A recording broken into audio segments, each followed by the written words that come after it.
好，各位同學，大家好啊！嚟到38課啦，咁又翻嚟計數嘅位置啦。咁計數呢個位置講乜嘢咧？就會講 molar volume 啊。喺講 molar volume 之前咧，咁先做少少 recap，我哋 recap 翻我哋之前學嘅單位嗰啲嘅概念先啊。嗱，以下咧有4個唔同嘅單位嘅。咁啊，molarity 嘅單位係乜嘢啊？就 mole per dm cube 啦。個意思係乜嘢咧？就一個 dm cube 入邊，究竟有幾多 mole 嘅 substances？OK，咁呢個就 molarity 嘅單位。記住呢個嘅 per 嘅意思就係咧，如果一 dm cube 入邊，咁就有幾多 mole。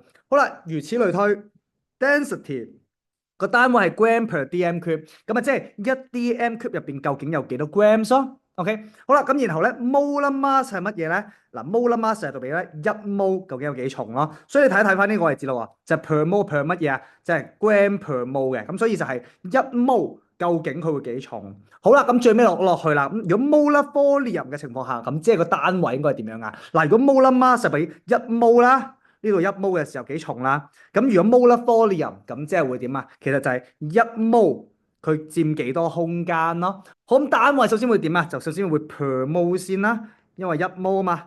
然後佔幾多空間？空間嗰個單位係乜嘢啊？咁就係 dm cube 咯，就係個 volume 咯，dm cube。所以咧，dm cube per mole 咧就係 molar volume 嘅意思，意思就指一 mole 嗰隻東西會佔幾多個空間，會佔幾多 dm cube 嘅。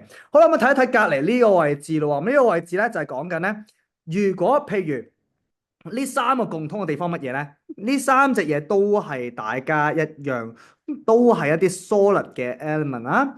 好啦，另外呢一邊咧就係 substances 啦，呢一邊咧就係一啲 liquid 嘅 substances 嚟嘅。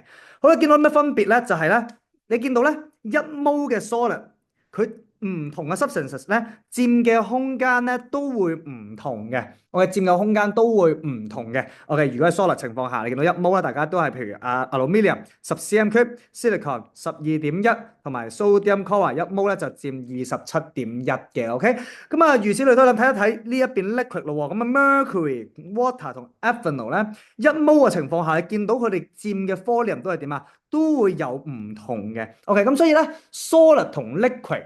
如果個一 mole 嘅情況下咧，佢佔嘅空間咧應該係會有分別嘅。但係啦，想同你講乜嘢？下邊呢個位置啦，molar volume of gases。如果係 gas 嘅情況下，假設 hydrogen、nitrogen 同 carbon dioxide 三者嘅 molar mass 大家都會唔同，三隻唔同嘅嘢嚟嘅。但係咧，你會見到啲乜鬼嘢咧？你見到咧個 molar volume at 25 degrees Celsius and 1 atm，咁呢個就係 temperature 同埋pressure 啦。如果25度同1 atm 嘅時候咧，個 molar volume 你見到大家差唔多啊，都係24嘅近，我哋都係近24嘅。OK，縱然佢個 molar mass 唔一樣，同埋個 density 大家都唔一樣，但係咧你個 molar volume 即係一 mole 入邊究竟佢會佔幾多空間咧？如果喺 gas 嘅情況下咧，大家都係佔大概24 dm cube 嘅。OK，咁呢個就係我想同大家講嘅嘢。若果佢係 gas 嘅時候一 mole 嘅話咧，佢喺 room temperature 即係25度咧，就會佔24 dm cube 啦。OK，咁呢個就係我想帶出嘅嘢東西啦。只要係 gas 嘅情況下，喺25 dm cube，佢個 molar volume 一 mole 佔幾多空間？就係24 dm cube 啦。好，咁呢個位置就同你講啦，molar volume 點計啊？其實咪將 volume 除翻個 mole，你咪揾到個 molar volume 咯。OK，換言之，如果我俾咗個 mole 你，俾咗個 molar volume 你，咁你知唔知個 volume 啊？咁咪知啦，將個 mole 乘過去啫，mole 乘翻 molar volume 就等於 volume 啦。OK，咁你知道乜嘢個 molar volume？你知道單位嘅時候咧，你就應該識嗰條式㗎啦。個單位係dm cube per mole，所以就將嗰個嘅 volume 除翻個 mole，你就會揾到㗎啦。我揾翻個 volume，揾翻個 mole 就搞掂啦。好啦，咁下邊咧其實有第二條式嘅 molar volume。亦都係 dm cube per mole 啦。另外條式係乜嘢咧？就係 molar mass 除翻個 density。咁點解 molar mass 除翻 density 係會等於個 molar volume 咧？我哋睇一睇翻個單位咯喎。上邊個單位係 gram per mole，咁即係 gram 啦，然後除 mole 啦。好啦，然後係再除以 gram per 呢個嘅dm cube 除以 gram per dm cube。好啊，神奇嘅事發生啦！若果你知道係除嘅話，即係可以變成啦。OK，變成嘅話會發生咩事啊？就會將上下會調轉啦。OK，咁就應該係咧咁樣啦。然後最尾見到 gram 啊，咁可以做啲乜嘢啊？可以 cancel out 咯。cancel out 咗之後，你見唔見到咪就係等於 dm cube 除以 mol，which is 就係呢個 molar volume 個單位上邊嗰條式咯，dm cube 除以 mol。所以咧，除咗用 volume 同 mol 咧計到 molar volume 之外咧，亦都可以俾到嘅 molar mass 嘅時候，或者俾到 density 嚟嘅時候咧，都可以計到個 molar volume 嘅。OK，即係換言之乜嘢啊？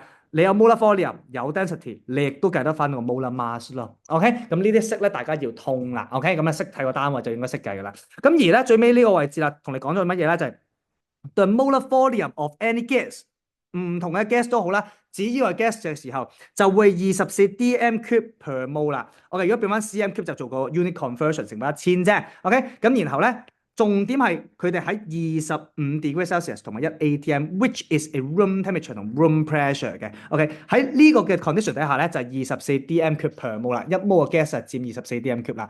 好啦，咁若果嗰個 temperature係跌咗嘅時候，唔再係25，譬如變咗0度嘅時候，咁個 molar volume 會有咩變化咧？我諗你學過冷縮熱脹噶嘛。OK，咁如果係冷嘅時候就會縮啦，縮嘅時候如果 0 degree Celsius，咁 molar volume 應該會點啊？覺得會同24之間有咩分別啊？就應該係細過24嘅。咁啊應該咧，如果你睇翻個即係Free-Radical Vary 嘅話咧，如果0度嘅話咧，就會2.4 dm cube per mol 嘅嗰個 molar volume 就係22.4嘅。OK，咁但係呢個數係唔使記你嘅，咁啊考試會俾你嘅，就想同你講咧，唔同嘅temperature 嘅時候咧，個 molar volume 咧都會有少少分別嘅。